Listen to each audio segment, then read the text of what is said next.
कल मेरी बीवी बाजार जा रही थी, खुदा की कसम, मैंने कहा मत जा, तू बुर्का पहनती है, तू अबू आसिम की बीवी है, नहीं मालूम कब क्या हो जाएगा।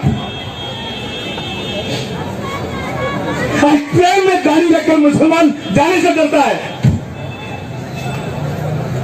आज टोपी पहनकर मुसलमान सड़क पर चलने से डरता है।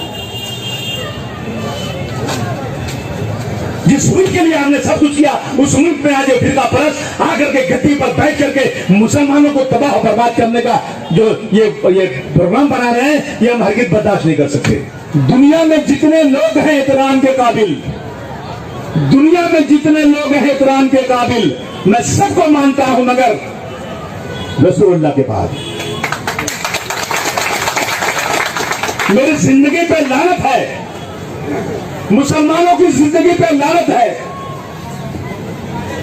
कि वो जिंदा है अपने कानों से हुज़ूर सल्लल्लाहु अलैहि वसल्लम के बारे में अपमानित लफ्ज़ सुन रहे हैं।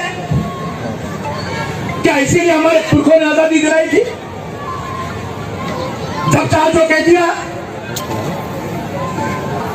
नवीन जिंदा भी इस्लाम के खिलाफ बोलता है, दो चाहे बोल दिया। प्रमोद मुतल्लिक है, एकदम मरूज दिखता है, कहता है 10 मुस्लिम लड़कियों को फंसाओ, तुम्हें नौकरी देंगे, पैसा भी देंगे। अगर एक भी हिंदू लड़की मुसलमानों के साथ गई तो उनको तबाह बर्बाद कर देंगे। ये सब बातें हम सुन रहे हैं और कोई केस नहीं बन रहा है। जो चाहो बोल दो, ये देश में हो रहा है। दोस्तों, आज मेवात की रैली में एक आदमी बजरंग दल का है, मैं उसका नाम लेकर उसको बढ़ावा नहीं देना चाहता हूं। वो मैसेज भेजता है कि मैं आ रहा हूं जुलूस में, फूलों का हार रखना, तुम्हारा बहनों ही आ रहा है। मुसलमानों से कहता है कि मैं तुम्हारे इलाके में आ रहा हूं, तुम्हारा बहनों ही, उसके लिए फूलों का हार रखना। और उसने 2 लोगों को पकड़ के गाड़ी में रख के जला दिया। उसके केस में वांटेड भी है वो। अगर एक मुसलमान होता है ना तो वो कत्ल भी करते हैं तो चर्चा नहीं होता, हम आ भी भरते हैं तो वो जाते हैं बदनाम। दोस्तों, बहुत भारी दिल से आया हूं आज। जब मैंने देखा ट्रेन का यह हादसा हुआ तो जो लोग पहले से कह रहे 20 लाख मुसलमानों को मार दो, घरों में हथियार रखो, सब्जी की चाकू भी तेज रखो, क्या मैं ये नहीं कह सकता कि उन्हीं की वजह से ये पुलिस वाला उत्तेजित होकर के इसने 3 मुसलमानों को मारा? उस आदमी को भी जितने लोगों ने भाषण किया, अगर इंसानियत होगी सरकार के अंदर, हालांकि सरकार में इंसानियत तो है नहीं, हैवानियत है। इंसानियत होगी तो जिन्होंने उत्तेजित किया था कि चाकू तेज रखो, 20 लाख मुसलमानों को मार दो, उन सबको इस केस में बंद करना चाहिए, जेल के पीछे, अगर कहीं कानून नाम की चीज होगी तो। आप उत्तेजित कर रहे हैं, मुसलमानों को मार देंगे, लगातार चिल्लाए जा रहे हैं।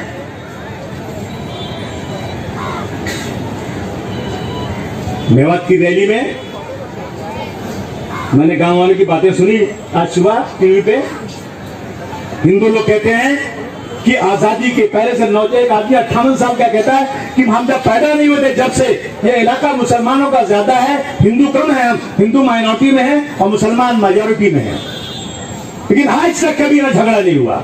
हम शादी ब्याह में मिलते थे, हम मिलजुल के रहते थे, एक दूसरे के सुख दुख में हमेशा रहते थे, एक दूसरे को चाचा बाबा बोलते थे। लेकिन आज नफरत के पुजारियों ने हमारी इस मोहब्बत को खत्म करने की कोशिश कर दिया। छोटे छोटे धंधे करने वाले मुसलमानों के पास है क्या? आप गाड़ी से चलिए, जहां आपको लगा कि ये बस्ती गंदी नजर आती है, बच्चे हैं जिनकी उम्र 10 साल की है और कपड़ा पजामा उन्होंने पहना है 20 साल के आदमी का, नाक बह रही है, पैर में चप्पल नहीं है, समझना मुसलमानों का महल आ गया।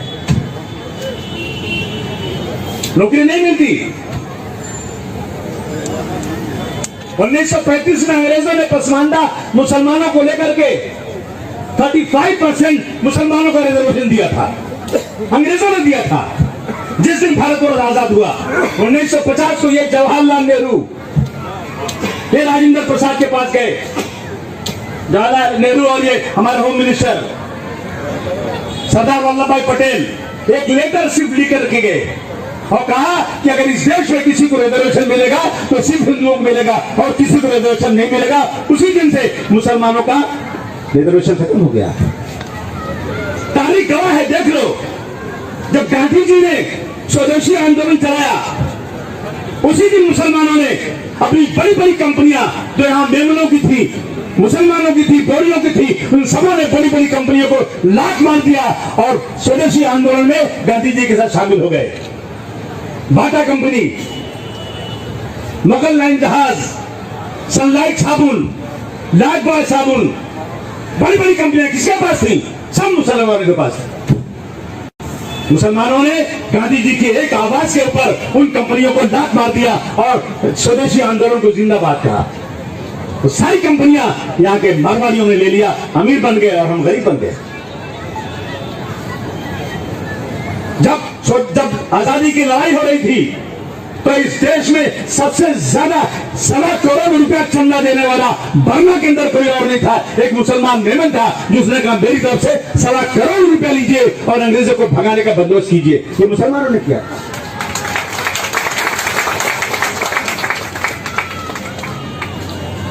मुझे डर है। कल मेरी बीवी बाजार जा रही थी, खुदा की कसम, मैंने कहा मत जा, तू बुर्का पहनती है, तू अबू आसिम की बीवी है, नहीं मालूम कब क्या हो जाएगा। ट्रेन में गाड़ी रखकर मुसलमान जाने से डरता है, आज टोपी पहनकर मुसलमान सड़क पर चलने से डरता है। जिस मुल्क के लिए हमने सब कुछ किया उस मुल्क में आज ये फिरका परस्त आकर के गद्दी पर बैठ करके मुसलमानों को तबाह बर्बाद करने का जो ये प्रोग्राम बना रहे हैं, ये हम हरगिज़ बर्दाश्त नहीं कर सकते।